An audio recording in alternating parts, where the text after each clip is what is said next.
Well, welcome once again to ARTbreak, everyone. The library here at the KIA has really been a vital part of this institution, really since this building was built in 1961.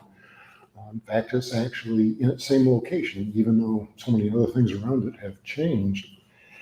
And now, more than 60 years later, the Meader Fine Arts Library, as it's known, has really extensively grown and developed its holdings, and its programs and activities.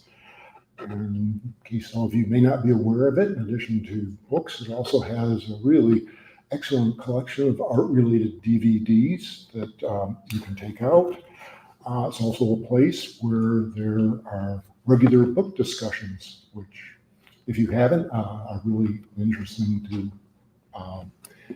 be involved or partake of. And also a lesser known aspect of its collections are books that are in themselves works of art. And in many cases, they relate to the KIA's collection or to the larger art world itself. And these books are held in what's known as closed reserve. It means they don't circulate like the rest of the library books, but they can be seen within the library itself, and they're kept there because of their special character. Well, we're very pleased to have with us today Jacqueline Thompson, who 8 months ago took over the position of Chief Librarian here at the KIA. And despite her short tenure here, she has more than a decade work as a librarian, and her specialty is rare books and special collections, which makes it all the more appropriate that she is here to talk about our sort of special books and collections. So please welcome Jacqueline Thompson.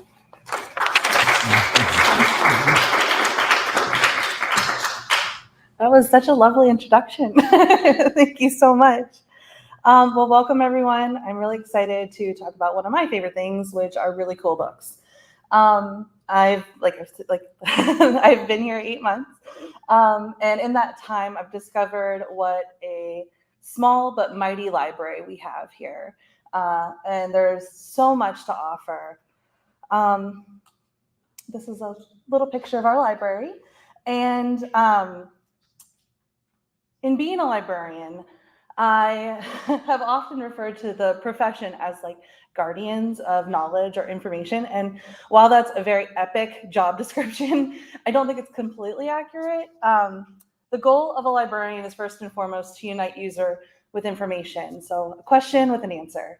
And things like a presentation like this today of showcasing really interesting rare books that you might not be able to check out of the library is really important.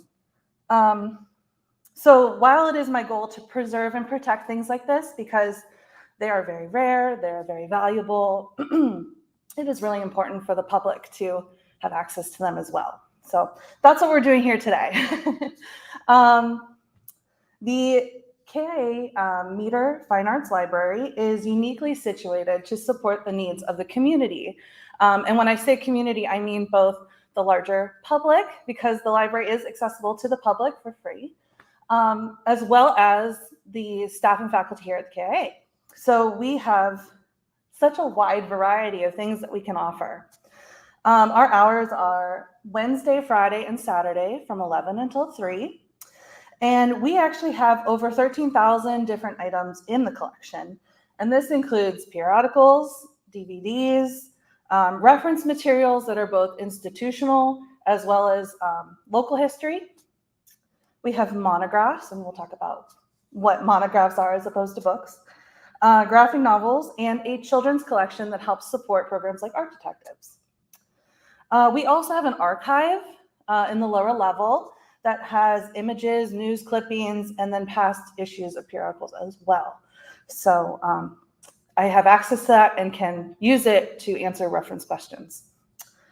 We also, in the main library, have a artist file and subject files that have been really useful, and that faculty are able to use to support different exhibitions or things that we have going on.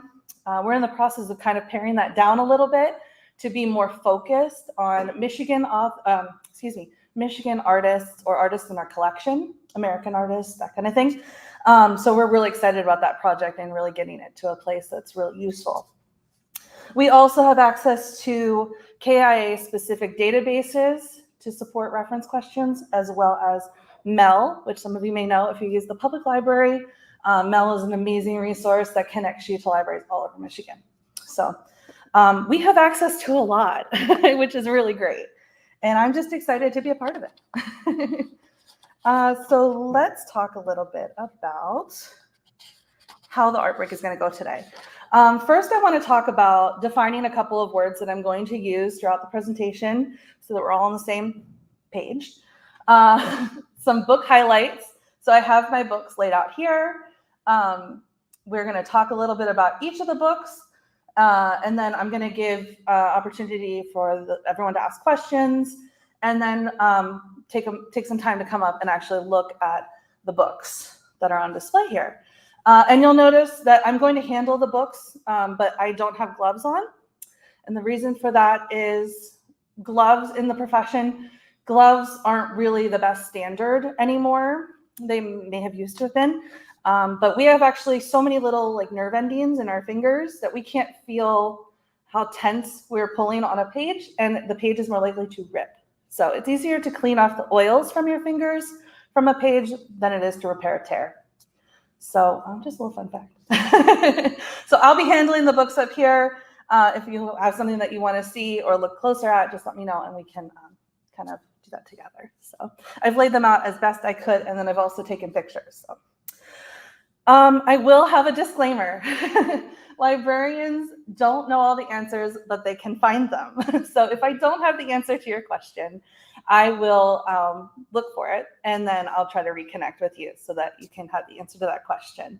I love knowing a little bit about lots of things, but I'm no expert on one particular thing. So even though my background is in rare books, these books up here tell very specific stories, and there may be experts on these books, but I am not that. So I'm happy to talk about books and the process, but if you have a very specific question, I'll try to find the answer. So, definition of terms. When I'm referring to size, I'm referring to the way a book is printed. Now, some of you may know this if you work with books or printing, but just so we're all on the same page, a folio, and I have a picture here in the middle of Shakespeare's first folio, which is one of the more famous folios. It is a page, a book page that has been folded once to create 2 leaves and 4 pages. So it will be uncut at the end of the printing process. So I need a visual aid because that's just me and the way that I learn. But this, if this was our printing page, we have a side A and a side B. And I've labeled the sides as verso and recto, and that just means recto is right and verso is left. So that refers to the way that the book will be organized after it's been printed. And then at the very bottom are the page numbers. So you can see on side A, it'll be page 1 and page 4, and side B is page 2 and page 3. So this page would be laid down on the printing press, the type organized based on those instructions, printed, pulled off the press, and then assembled into the monograph or book that it was going to be at the end. Does that make sense? Okay. It doesn't make sense? It would be at the end, yes. So it would be laid flat, pressed, picked up, folded, turned over, pressed again. And then the page would be folded in half to create a book. Better? Okay. So that is a folio. Now, a quarto is folded twice and would be cut once at the top, at the end of the printing process, and that would produce 4 leaves or 8 pages. So, again, another visual aid. Same size piece of paper, and it's called a quarto because it's a 1/4 of the page, if that makes sense. So when this is all said and done, this would be laid down printed, flipped over, printed again, and then folded in half again. And then we have our recto side and page 1. And then inside is page 2 and page 3 and 4 and 5. And then this would be cut at the top to create the pages of the book. Again, does that kind of make sense? Keeping in line with that, octavo, folded twice, folded 3 times, cut twice, 8 leaves or 16 pages, and then sestodecimo, which we'll talk about an example of that on the table here, is 4 folds, which produces 16 leaves and 32 pages. So we're getting really small. And I think that the smallest is like sextodecimo. I don't know if I'm saying that right. And I think it's a 64th of a printed page. So really, really small. Famous folios, though. Shakespeare's first folio, the Gutenberg Bible is a folio. And even though they're kind of different in size, like the Gutenberg Bible is huge, it all comes down to the way that it's printed and cut. So the folio would only be folded that one time and then assembled together. And then on the other side, we have kind of these types of different books that we're going to be talking about. So a monograph in an academic setting is used to refer to a non-serialized volume on a subject-specific matter. So our library contains monographs because they're all related to art and artists, so very subject-specific, and they're not serialized. The reference collection is partially, but mostly we have monographs in our collection. The codex is just the arrangement of a book. A book can be referred to as an object, a single object, but it can also be referred to as a part of a larger composition. And we're going to talk about that with the last 2 examples that I have on the table there. And then finally, the artist book. So the artist book is art in book form, and it's seen as the medium through an intent to express inspiration that comes from a book. So the first example that we're going to talk about of an artist book is this one right here. Oh, I'm sorry, I'm not supposed to move. This right here that's stretched out, it's the Little Red Riding Hood, and it is by, it was created by Varga Lavate, I think I'm saying that right. So this is folded in a concertina style. It was published by the Museum of Modern Art in 1971, and it is a pictorial adaptation of the fairy tale by the Brothers Grimm. So there's a label that's been collaged onto the slipcase, as well as onto the cloth board that kind of unites the sides. This artist is actually credited as one of the first artists to create this style of artist book. It was done in the 60s. And a little bit about her is that this was really her bread and butter. This is what she created. All of her inspiration came from folk and fairy tales, and she created books like this one. She was a Swiss graphic artist. She was born in 1913 and died in 2007. And her style is to use very simple shapes to tell the story.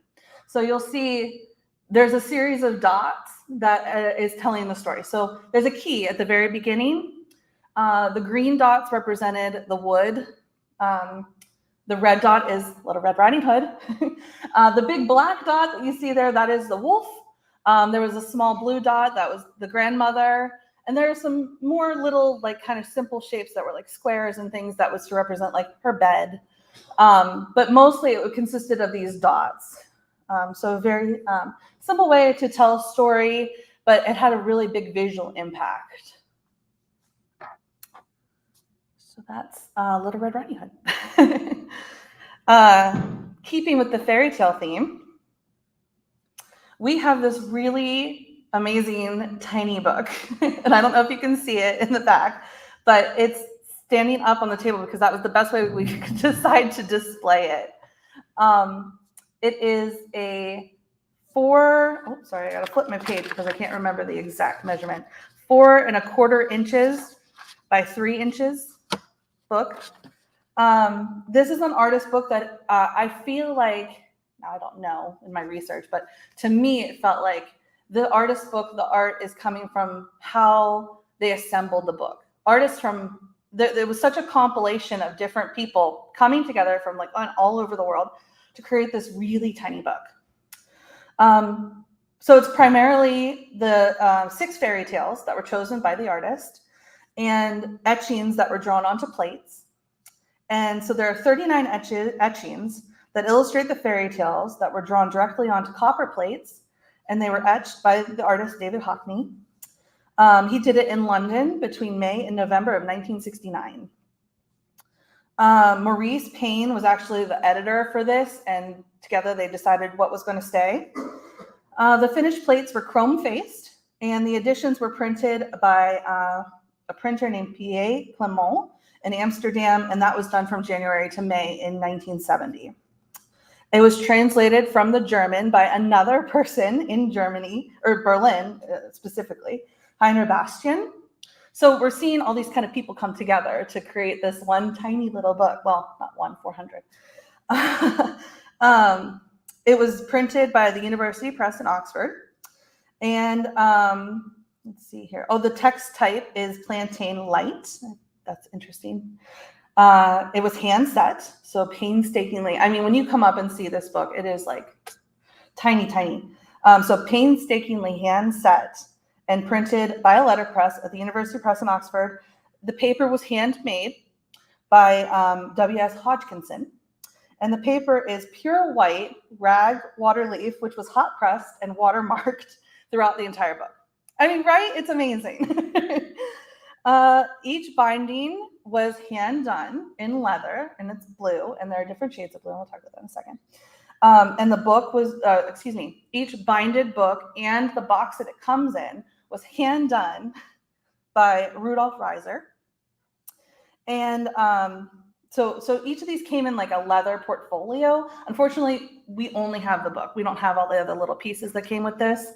But essentially, it had its own little slipcase, and then a small portfolio of additional etchings done by the artist. And each edition of the printing had different etchings. So that's how you could tell which edition that you had. So there were, hang on, let me get my statistics here. Whoops, I'm out of order. Sorry, hang on.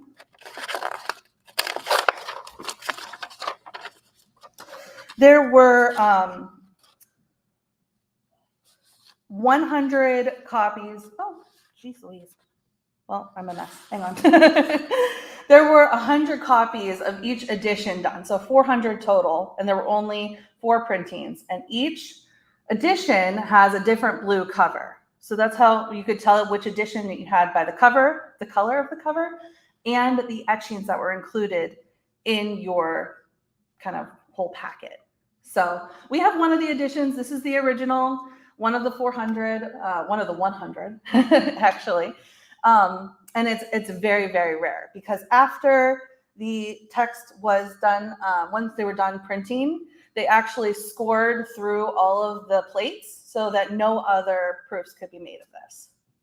So it was destroyed after they were done. It was reprinted via photograph. So it wasn't that original printing process that they went through in 2012. And those books are available currently for about $20. But our edition is significantly more. So yeah, I've included both the covers so that you could see it a little bit more close, and then 2 of those etchings, and then the tiny itty bitty little text, which I just think is fascinating. Okay, so we're moving on to the third book that I have laid out there, and this is called the Liber Laborum. This was a celebration in publishing. So,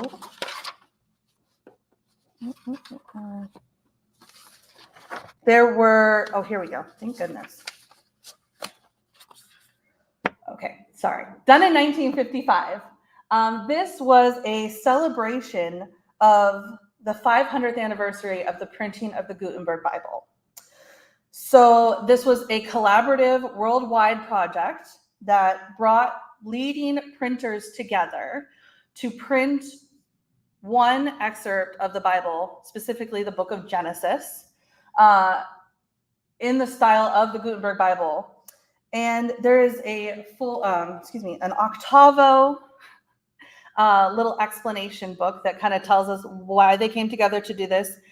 They wanted to solve a problem in publishing. Now, when I looked that up, or publish in typography and printing, and when I looked that up to see what the problem was, the best guess that I can make is that it was a readability kind of issue with the Gutenberg Bible. So if you've ever seen the Gutenberg Bible, the text that he created on his metal movable type is very much in the style of calligraphy.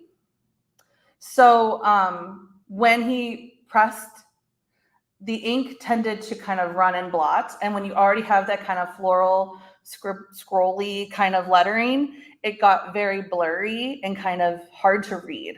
So my assumption when I read that is that they were trying to solve the problem of how things were printed and trying to make it a little more clear. So each of the printing houses did their own style. Some of them did it in their language, their country's language. Some of them did them in English. Some of them did them in Latin. So it's really interesting to see how they made stylistic choices around the different types of printings. So I have some of them laid out here. I took a picture. We have one of the 1,500 sets that was made. So they only made 1,500 sets. Each participant received a limited number of complete sets, and 200 copies were actually presented to leading libraries, churches, and other academic institutions. And then the rest were sold for $22.50. You can't buy it anymore. It's gone. But it's kind of cool that we have this. All of the participants allowed their solutions to be copied. So not only was this an artistic endeavor, but it was also kind of an academic endeavor.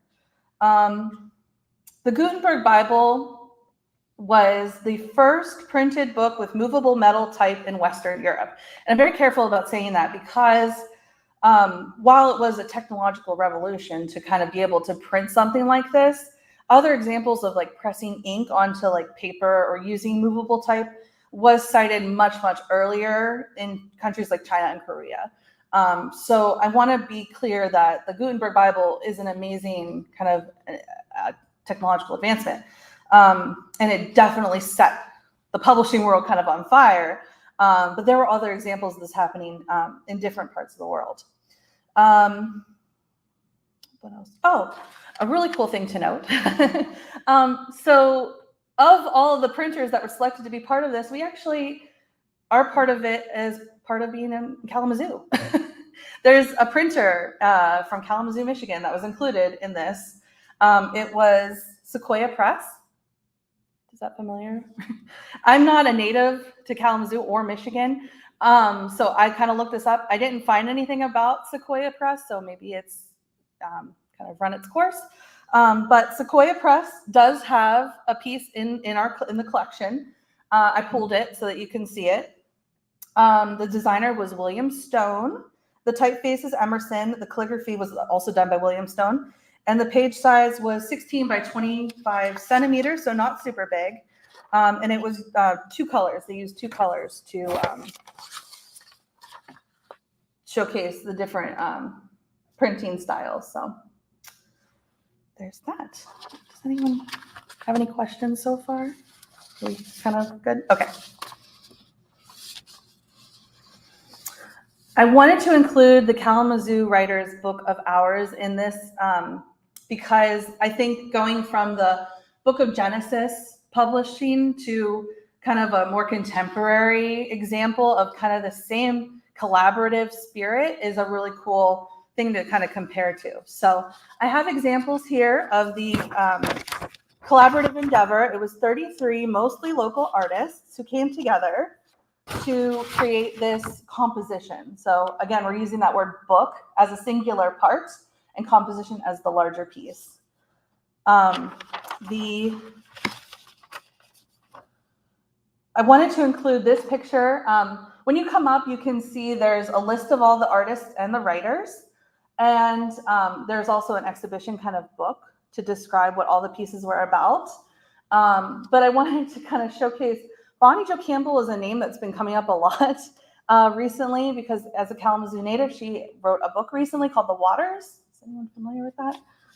I heard it's really, really cool. I haven't read it yet, but I've heard it's really good. And I thought, oh, that's really neat to kind of include. So I took a picture of that one, and then I displayed some other ones out there. But this project was actually inspired by the Illuminated Book of Hours manuscript. And all of the artists kind of took their own inspiration from that. It was launched by Sydney Peters in 2013. And it ended up being divided into a couple different parts. So there was an exhibition with art, poetry, and broadsides, a reading, and a book, so part of which we can see here. And the participants actually went into the WMU Rare Books room to get inspiration and to see some of their illuminated manuscripts. And then there was another effort that came to fruition in 2019 called Alchemy. So we also have that in the library's collection as well.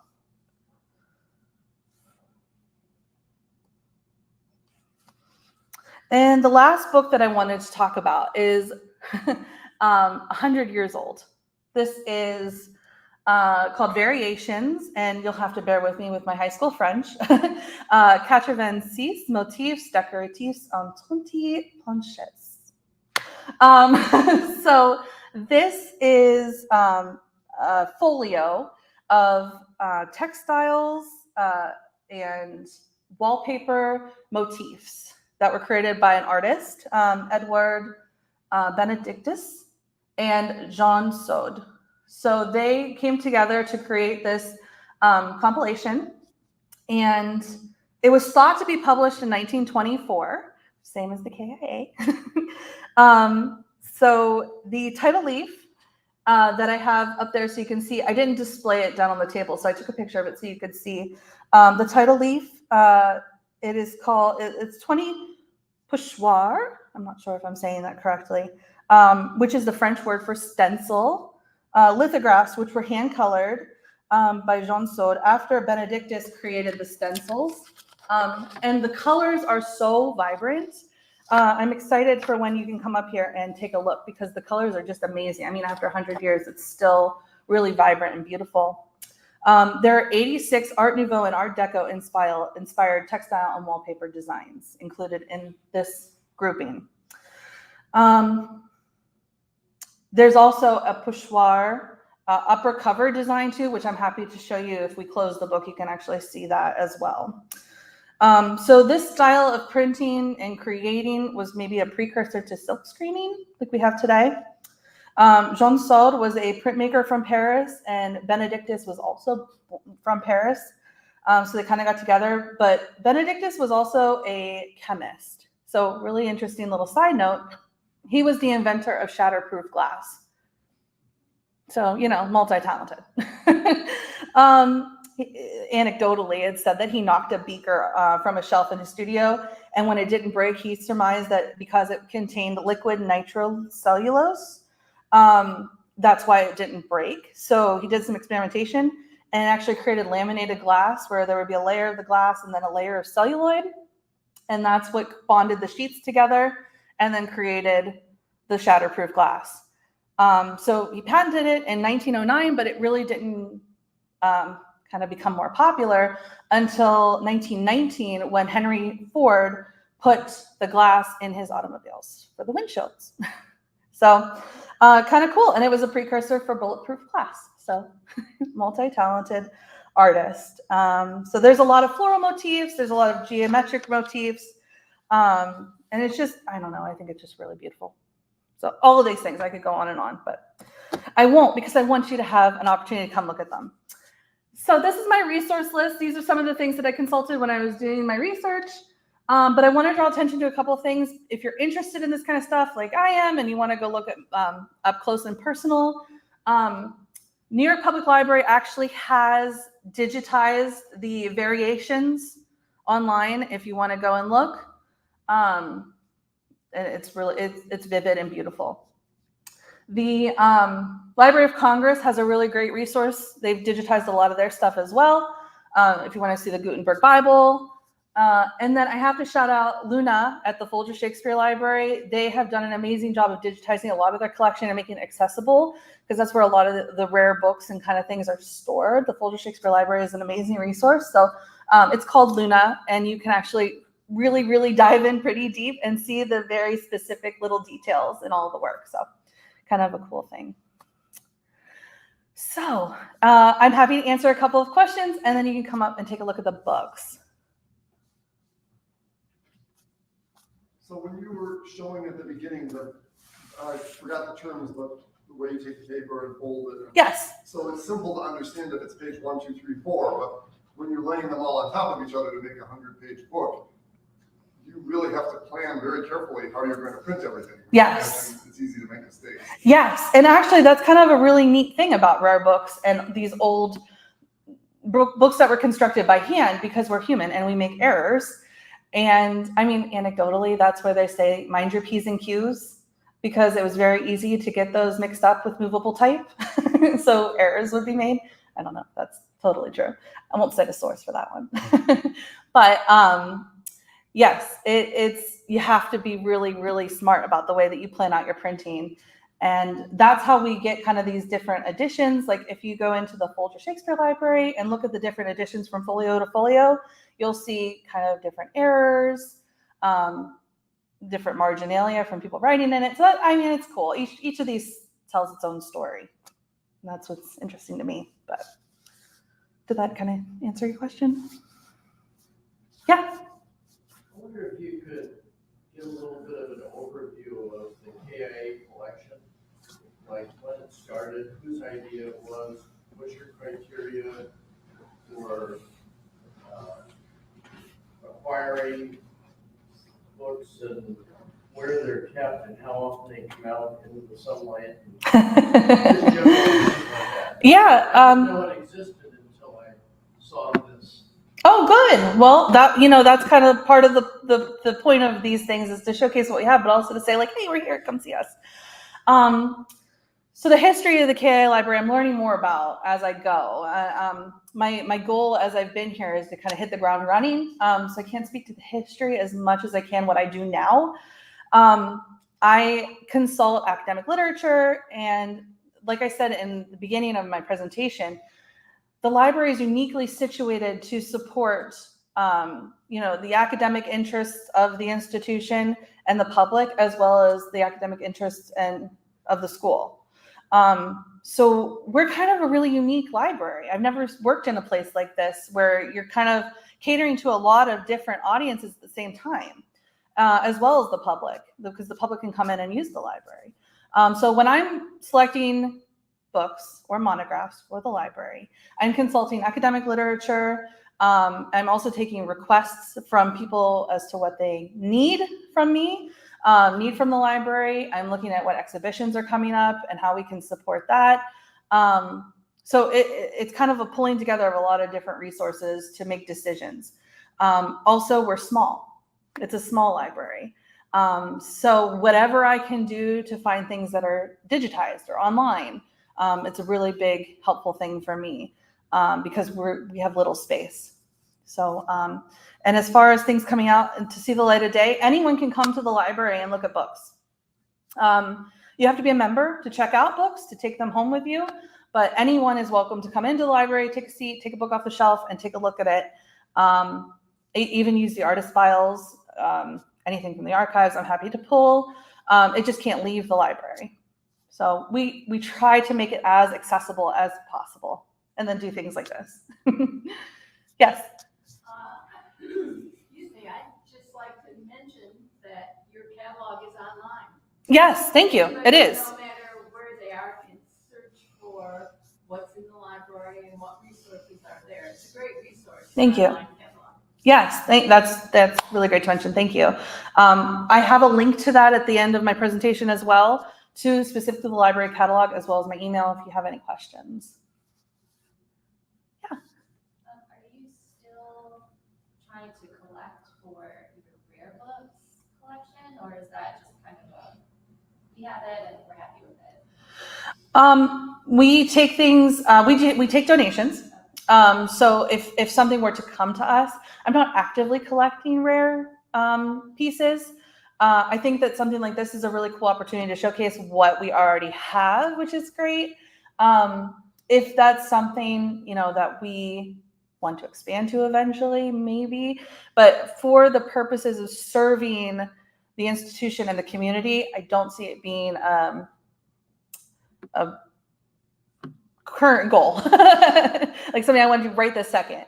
But I think it's just cool. I think it's just really interesting to showcase what we have. And I mean, artists, it's amazing. They're always creating and doing some things. And I mean, that's what I pulled out the Kalamazoo writers to show that things are happening now too, as opposed to the stuff that's old. So it's kind of nice. I like it. Any other questions? Yes. Jackie, could you address what is used for the Gutenberg Bible and for the 500 edition? Have they tried to duplicate the same thing? I don't know. In my opinion, probably not, because the ink that Gutenberg used was probably like a linseed oil, which all would have created that blotting effect too. I don't know. Don't quote me on it. And that's one of those ones I can research and then reconnect with you and let you know. But yeah, the type of ink that he used is probably kind of something that was blotting more and like kind of more spreadable. And what they were trying to probably recreate was something very crisp and clean. And the technology of ink, I know as paper has kind of changed. So my best guess is probably not, but I can look into it. Anything else? Okay. Well, this has been a really great conversation, and I appreciate you guys having me come talk. And I want to give you time to come up and take a look at things. So if there are no other questions, I guess just kind of come up in groups. I don't know, as you want. I'm not sure how to orchestrate.